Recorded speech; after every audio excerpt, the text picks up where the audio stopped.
Stories live, stories inspire, stories teach, provoke, and stay forever. And yes, every story matters.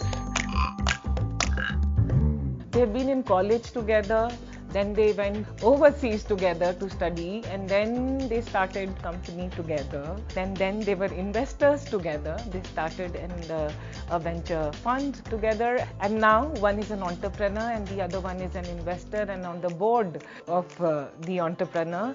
This is interesting, and probably in our research we have not found such a story anywhere in the world. So this is intriguing and interesting because how do you manage a relationship so long, and how do you make a relationship work so beautifully that one is ready to be an entrepreneur and get the other one as an investor on the board? How does the dynamics change? How do you both live the same dream being in different seats?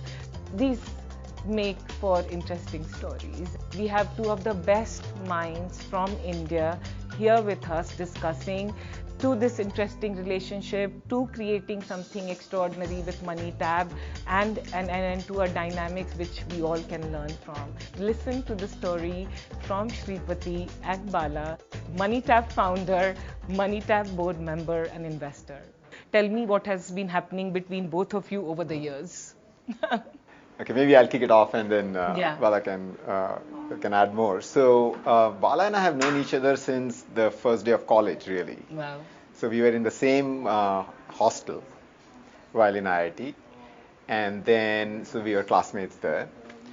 And after we graduated, both of us landed up in the Bay Area for our grad school and then work. And then we started the Snapfish together as co-founders. So Bala was CTO, I was the product guy. And then after that, we ended up in India pretty much at the same time. It was about 9-10 years ago. And had the opportunity to work with Nandan as co-volunteers in the UID program, Aadhaar, as it came to be known. Then we started Prime together, at that time known as Angel Prime. So we're again co-founders there along with Sanjay Swami. And now, of course, I have the privilege to be on his board in MoneyTab as an investor. Congratulations. So, Bala, the question is to you. Yes. How has the relationship grown over the years? You know, to me, this is very intriguing, interesting, and very different, right? Because at least whatever research I did, I have not seen this kind of a journey which both of you have had. Tell me honestly, because now he's your investor Exactly. and on your board. So Take notes. speak from the heart. So I think our wives will have probably a more interesting interpretation of this question because at various points of time they accuse us of spending more time with each other than with them. But definitely it's been a very interesting and a rewarding thing. What Shripati omitted to mention is that he was one of the top people in the batch, and I was bringing up the rear. So we were in IIT Madras together, but it's been a terrific journey. I've learned a lot from him. And it's kind of evolved over the years. We were partners. Co-founders is one type of relationship. Co-investors is another type of relationship. Co-volunteers when we were working at UID with Nandan, that was yet another type. But we've also done other stuff together. We go on hikes together. We have a lot of sort of shared hobbies as well. And now we're at another stage of evolution where he's on my board and I have to watch what I say on. But what is very interesting is that the relationship has grown and thrived over the years, because what we see typically in startups is, or young people come together, like you guys came from college, work together, but over the years something happens. How have you been able to retain that magic together, and how have you been able to evolve over the years in your relationships? So I will say that ultimately the relationship is about two things, which is trust and transparency. I think it has to be built on that. And it is not that it all comes in the beginning, right? It takes time. And some of the things that Bala talked about, which is being, going trekking and so on and so forth, actually probably subconsciously adds to that. Yeah. So, for example, once we were in Sikkim, and we were high up there, and our guide was like very random, and she went off somewhere up ahead, and we were at a high point, and I said, well, I'm like not feeling that great, right? And the problem is that at altitude, if you are feeling great, you're not great, it could be one of two things: nothing, or something serious. Yeah. So you have to sort of like take it as, okay, it might be something serious. So Bala is like, okay, I think, as I said, what should I do? It's like, okay, I think that we should go down to the previous camp, spend the night there, and then come back out. So Bala took me down. Wow. We spent the night there just making sure that he was making sure that all systems were okay for me, and it turned out to be okay. And then he continued on the trek later, up there, right? So I think that at one level you have done certain things, Yeah. and that helps you take care of like differences which come later. Yeah. Because I don't think it is. We can say that we won't have different opinions. As an investor, when you're writing the first check, the valuation is by definition a zero-sum game at that point. Yes. Like over a longer period of time, it isn't. Yes. But I think there has to be an element of belief that the argument which the other person is going to come forward with is fair. Yeah. So I think one has to reach that level before you can actually move ahead. Yeah. Bala, I'll come to you. As an entrepreneur, when you started Money Tap, was it a very conscious decision for you that, hey, I'm starting and let me get Shripati as my early investor and partner? Yeah, it very much was.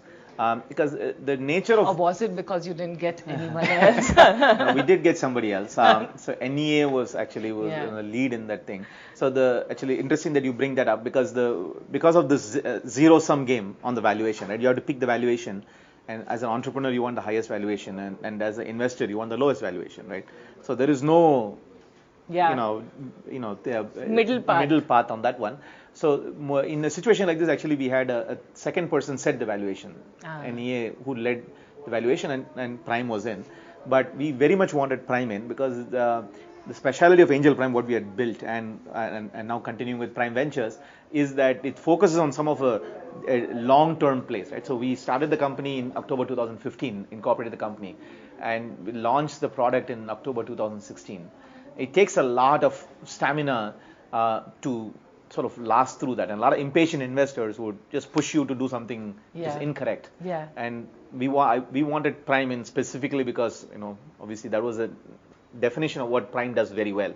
Is in some of this more longer term, bigger plays that takes a little bit of patience. So besides of him being my friend, Prime Ventures was the right fit for us. Yeah, I agree, because I was telling on the stage last time when we were together, is that we hear in the market a lot of good things about the way you guys come across as investors, and there is no hurry, no push to entrepreneurs that, oh, you have to go and get your next round. So we'll come to Prime again. Tell me about Money Tap. Tell me the story. What are you building? And because we believe this is going to be the next big thing from India. Absolutely. So origin of Money Tap was when we were working for Aadhaar as volunteers, Shripati and I, and we saw what technology can do to sort of transform the landscape, which it has done over the last 5 years. And what we wanted to do when I wanted to become an entrepreneur again, I was looking at what is the big problem to solve, and we wanted to solve Indian problem the Indian way, right? So we didn't want to sort of be a cut and paste something from US or something from China and sort of do some jugaad around it. We wanted to build a real technology play to solve a real problem. And consumer credit is the problem we're trying to solve, right? The problem we're trying to solve is for middle income consumers, people making 20,000 rupees to maybe 50, 60,000 rupees, in that range. And these are people, I grew up as a middle class, I know this problem. They're constantly short of cash, right? It's not like you're not making a salary, you might even have some savings, life insurance, this and that, but you can't break it if you want to pay your school fees, right? Or you want to go on a trip, or some weddings are coming up, medical emergencies. So every family has, like, almost every month some unexpected expenses. And this ticket sizes could be maybe 5,000 rupees, 10,000, 30,000, 50,000. But if you're not buying a house, or those are like 5 lakhs, so those you'll go to a bank. But this particular need was not being served by a bank. So today, if you want to borrow 30,000 rupees, you pretty much will go to your family or a friends or a family. Right? That causes other complications if you are lucky enough to have family which will give you money. And so that is the problem that we set out to solve. The unique thing about us is that we partner with banks. And because some of the banks also want to lend to them, but they just don't have the tech and the setup to be able to do it. So we are bridging that gap. So Money Tap is an app. You can download the app. In about 5 to 7 minutes, you can qualify. We tell you yes or no for a credit limit. It could be anywhere from 25,000 rupees to 5 lakhs. Once the limit is set, you do a KYC with the bank. So the product is offered by the bank. And, right? So we're just sort of the interface for the bank. but the MoneyTap app controls everything. So you keep the app in your pocket. You don't need money. You don't pay any interest.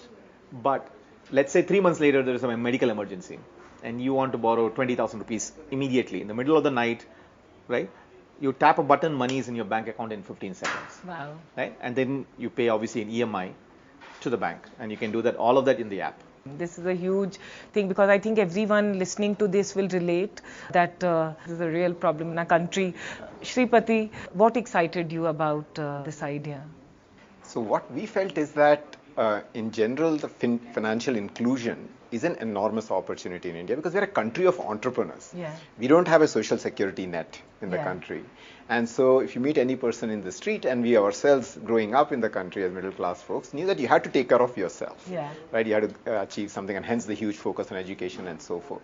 So we felt that the opportunity in driving financial inclusion to the people who deserve it Yeah. is a huge opportunity in India, and I think at a very fundamental level it can move the needle for the country. Yes. Which means it's a huge market, because in India, while investing, we have to realize where do we want to invest. And our belief in Prime is that we have a lot of first order problems to invest in. Yeah. And those first order problems are also the big problems. They also make sense from an investment standpoint. So when we looked at what MoneyTap was doing, we felt that it was not just being a digital channel for a bank. Yeah.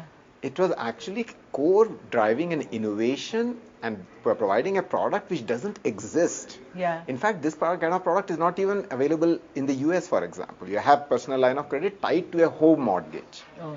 But this is an unsecured line of credit that Yeah. Bala was talking about. Yeah. So the product was very innovative. It was partnering with a bank instead of trying to replace the bank. Yeah. And the advantage there was it has huge scale, because the banks have the regulatory umbrella and the ability to provide funds. And we think that the startups shouldn't be going around trying to get a regulatory umbrella, because this just drives friction. So the product was great. Yeah. That was one aspect, but not the only one.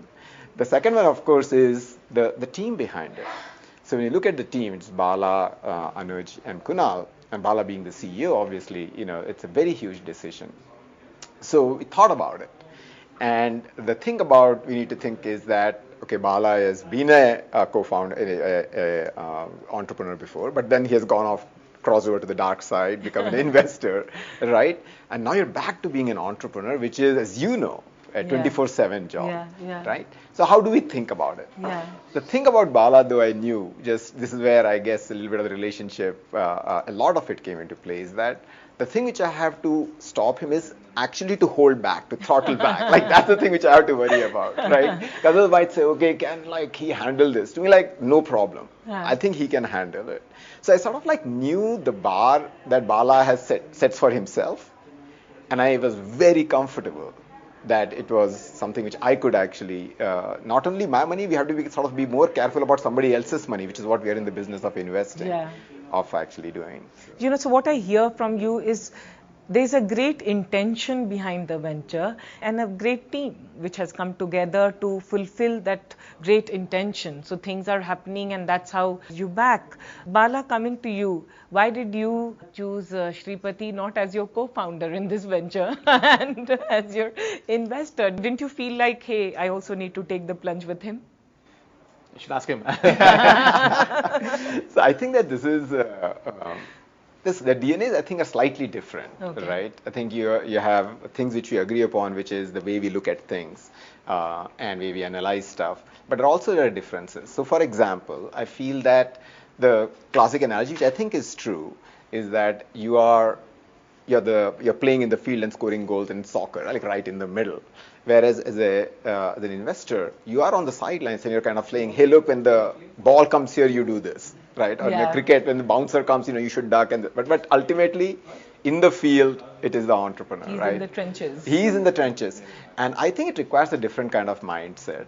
And I felt that for me, knowing you know thyself, I guess, is the motto here. For me, the pace wherein a longer term but patient play works well for me, because VC, I think, is also a hard business, because you have to ultimately give returns. Yes. But it plays out over a longer period of time, and it is a pace where the action happens only in, it's very concentrated. Yes. It's like hunting, and you got to keep waiting, and then all of a sudden a whole bunch of things happen. And I felt that it kind of like fits my DNA. That's what I felt. And knowing Bala, like he likes to be in the action. Get hit by a few bouncers, but that You goes know, with- Bala, you have to tell me about Shripati is that my reading or whatever of him is been that he's extremely amazing and he's a deep thinker. He thinks through rather than speaking just off the cuff, and he also brings that empathy of being an entrepreneur in his investor hat. Tell me about him and why should we on young entrepreneurs go to him to get money? Absolutely. Look, I think in the investment business, you need first of all brains and the ability to think through Yeah. not only what is going on right now, but synthesize everything else, the macro trends, and be patient. So if there is one word that can describe him, it's that. He's like a thinker and he's patient.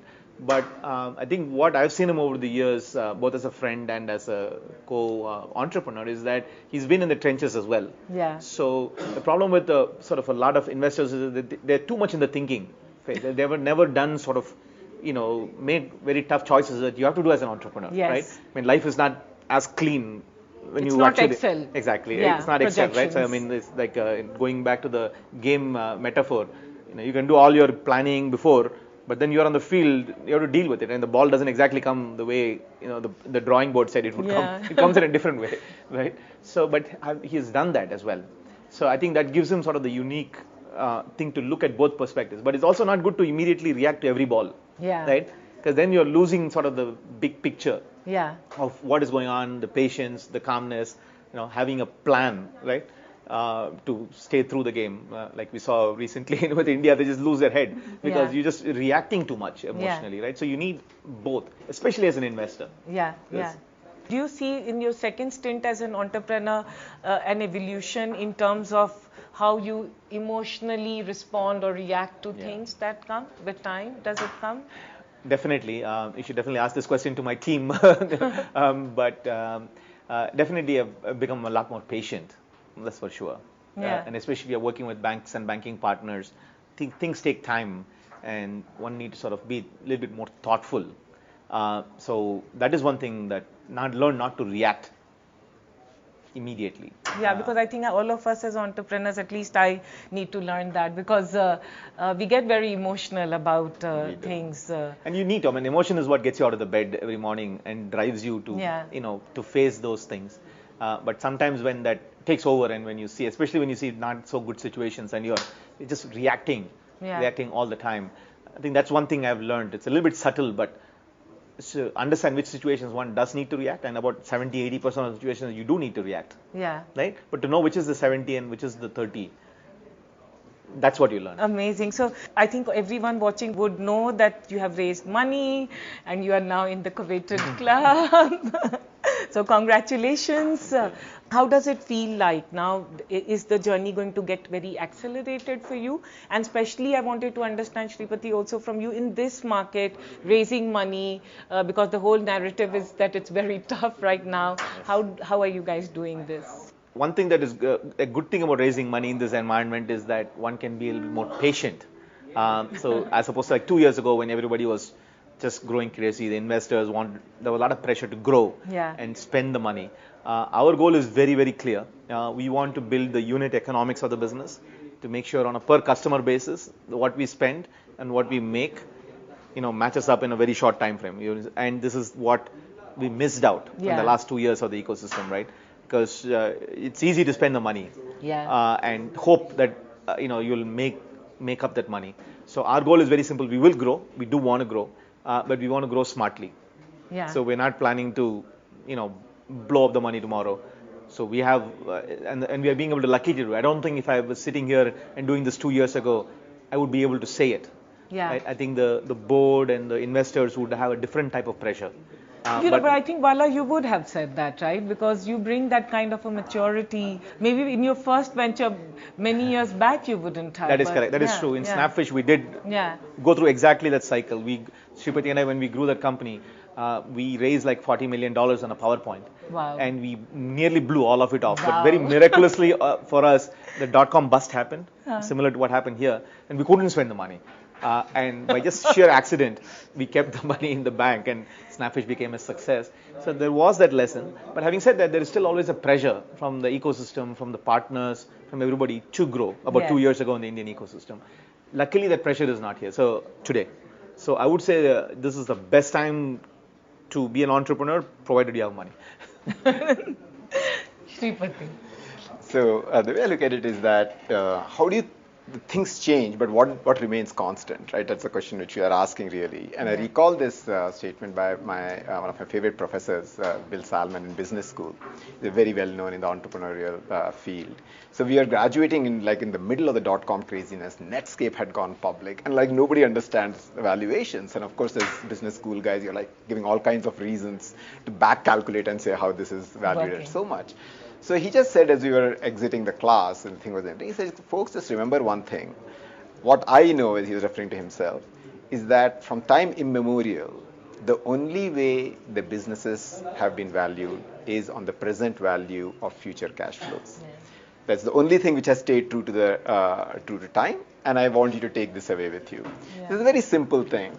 And I think that in one sense, if you just take the noise and the narrative away, because a lot of the narrative in the media also, if I may say, is captured by the large amount of funding. Yes. It's just exciting to say somebody's gotten funded $50 million. And you say that's success. And I can imagine if I am the entrepreneur and this much money comes flooding into the bank. But ultimately, that's the way it's going to be valued is that, right? So as they say, the stock market is a voting machine in the short term and a weighing machine in the long term. So that's the way we were thinking about it. And when we think about the way actually MoneyTap has built this, I'll tell you a couple of things. So I'm fairly obsessive note taker, but the guy who introduced me to note taking was Bala, right? Yeah. He said, okay, you should start using Evernote and this and that. I said, oh, this is awesome. They're very, very deliberate about everything they do. And deliberate in a good way, because you're thinking about what's the pros, what's the cons, and so forth. So I recall the conversations about the name, right? MoneyTap, what is the right thing? What kind of connotation we want to give? What are the 5 different options? And so on and so forth. We just felt that it was, the process was really good. And our standpoint was that, yes, the money can go up and down in terms of fashion, certain trends.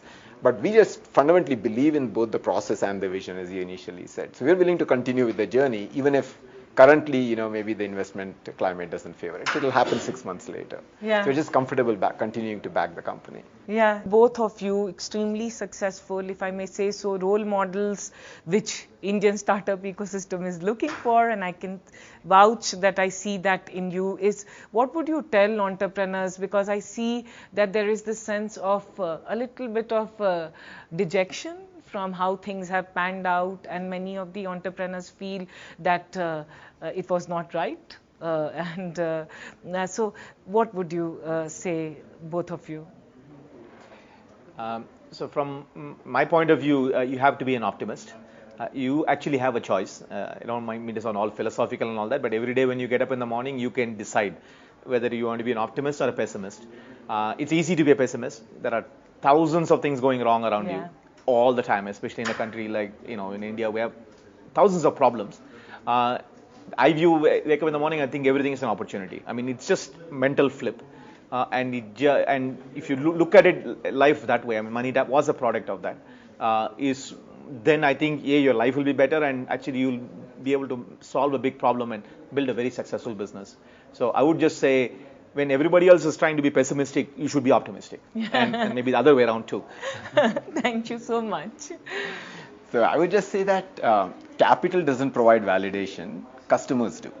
Amazing, yeah. And so we have to just focus on that, which is that ultimately the time which the entrepreneur is putting in is worth so much more than the capital that the investor is putting in. Because time is just not fungible. Money now is same as money later, maybe with some interest rate. Yeah. But time now is not same as time later. So I think if the entrepreneur is looking at saying, okay, I need to validate this business, and it doesn't matter whether I got funding or not. Yeah. The customers need to like it. There needs to be a viable business behind it, and there needs to be an opportunity which is large enough. So ultimately, things will come, right, turn around. Because if you're making a good business, investors will come knocking on your doors as an entrepreneur. So I think it's just important to keep that in mind. Very nice. Both of you, are we going to see you in the next 3 years as, what is the Oscar equivalent in the startup ecosystem? Together as a family and friend, brothers and investor and entrepreneur together. How do you see the relationship growing? So I feel, of course, this is a long-term journey, and I feel privileged to work with the quality of people like Bala, and more importantly, it's also a learning thing, because as an investor sitting on the other side, when I see the entrepreneurs, including Bala, make certain decisions and trade-offs and so forth, we are also learning. Yeah. So to me, it's an exciting opportunity, and I also discuss the issues which are in the investing arena, like when some things look crazy, and to get his perspective, right? So to me, that continues, but it's just to me exciting to see another phase for MoneyTap and for Bala, and to be an observer and learn from it. Wow. Yeah. Yeah, and for me, Shripati as a friend, but now Shripati as a board member, and providing the governance so that we don't let our success get into our head, because that is the biggest risk as I see it. So I don't see it, Bala. You won't let it happen. So surprising things happen when you have money in the bank. So, how do you deal with disagreements between? Do you guys disagree? Because it looks like a very Karan Johar moment for me. Like both of you are so together and nice. But do you guys disagree? Do you fight? Do you get into issues with each other? Do you have had those moments? Absolutely, right? And I think that we had that even when we were in Prime together as Angel Prime, because there would be an entrepreneur and an idea and an opportunity in which I might have one point of view. I might be saying, I think this will work, or it won't work, and Bala might have a completely different point of view. And I think the way it feels very personal, especially suppose I have invested a lot of time and I really love it, right? So now I've invested, a month in the thing. And if somebody else comes and Bala says, okay, no, this doesn't make sense to me because this, I'm like, damn, only if he said yes, we could actually go ahead with it. So, yes, the short answer is that there are a lot of disagreements. The thing which helps go through it is that ultimately you're in the quest for the right idea to win. Yeah. Not for the right ego to win. Because ultimately, if the wrong idea gets funded, all of us lose as a partnership. And if the wrong idea gets pursued, all of us lose as an investor and as an entrepreneur. That's how I think about it. Yeah. Right? So ultimately, you have to let go of whose idea it was. It's sort of there in the table, and now let's go and dissect it. Yeah. Wow. Yeah. Great perspective. You, Bala? Absolutely. Disagreements there all the time. Depends on the nature of the disagreement and which stage of evolution we are in. So when we were partners in a fund, we would have those kind of, my idea, your idea, good thing, but one person, everybody gets a veto in a partnership. Yeah. Right? One partner vetoes it, that idea gets killed. Or even when helping an entrepreneur, you would disagree. But at the end of the day, you need to have some respect, and you don't need to win all the time. Yeah. So I don't feel like I need to get everything won, even if I feel passionately about it. And that's hard. If you feel passionately about it, you feel like a personal loss. Yeah. But I think a little bit of age helps there, just to say, chalo, it's okay. Once in a while, I don't mind losing. Yeah. And as a CEO, running a company and him on the board, the disagreement and the resolutions are different. Yeah. Right? When a board member disagrees with you, they can do one of two things. They can either let it go or fire you. I mean, there are not very many options. So luckily we haven't come to the firing point yet. But usually, typically the board member is there to give you advice, strong advice, but good board members let the entrepreneur run the show. This topic really intrigues and interests me a lot, and I'm sure in the last few months to a lot of people in our ecosystem is what do you think is a healthy board dynamics between an entrepreneur and investor? That's really interesting. No, you both are the best people to answer. The way I look at it is that the purpose of the board is to provide both we think of it as a bouncing board for the CEO in terms of, okay, what are you seeing out there? And does this make any sense? And provide that input. But at the same time, I think to have a healthy realism about the fact that we could also be wrong. Because I feel that if you actually go ahead and push it too much, you are also messing with the entrepreneur's decision making. Because in the board, as a CEO, he's going to take the discussions very seriously, as he should. Yeah. Right? So you have to be careful that you say, okay, look, I think A, B, and C is what I feel, and maybe I disagree with this judgment. But you have to like defer to the entrepreneur because that's the bet we have taken. Oh, I love you, Shripati. Very good. Yeah. You are in every entrepreneur's dream come true. You know, that's maturity, right? Absolutely. Because, You got to let a few things go. Yeah. And it's important. And as an entrepreneur, what you need from the board is you need to know what you want. Yeah. Right? And you should, entrepreneurs should dictate what they want from the board, not the other way around. Yeah. Right? I mean, a check is a check. Obviously, it's important. And before writing the check, one can do whatever diligence. But once a check is in, it's all one team. And as an entrepreneur, for example, in the first stage of the company, we wanted the board to give us some connections, some broad sounding board, but we didn't want the board, telling us what to do because there's too much uncertainty. And if every bump you go and tell to the board like what is going on, and then it just messes up the dynamics. So in that phase, it's a different phase. Now we are in the next phase of the company. Our requirements from the board are also different from what it was before. Right? We need a different type of, we need governance. That is very important because sometimes we are in the trees and we miss the forest. Yeah. Right? Hey, I'm doing everything right here, but overall what I'm doing might be wrong. Yeah. And one needs to know that could be wrong, and you need somebody else to say, what do you think? Like, is this the right path that we're taking? Yeah. It looks right to me here, but how does it look like from the helicopter? Yeah. Right? So what you need, you should be mature enough to know what you want at that stage of the company, and you should demand it from the board. And I would say that's the most important decision as an entrepreneur you can make. I mean, of course, everybody wants a check and the best valuation. But honestly, to me, if you have a choice of 2 checks, if you're lucky enough to have a choice of taking 2 checks, you should take the check from the person who's going to be on the board who's going to add value to you. And I've practiced this one, right? I mean, even with this particular deal, we had other options, but we felt that we wanted to go with a board that we think is going to add value to us in the long term. Any tips, Bala, for entrepreneurs? Because many entrepreneurs, I feel, are not able to articulate it very well, right? And sometimes when we meet investors, we do get intimidated, honestly. And especially when you're sitting in a board meeting, then you do get. How do you deal with that? How do you overcome those things? Look, one has to also look, I mean, this is where I think having been a VC helps, right? Because I do understand their perspective, and the pressure of being a VC is that they're not managing their own money.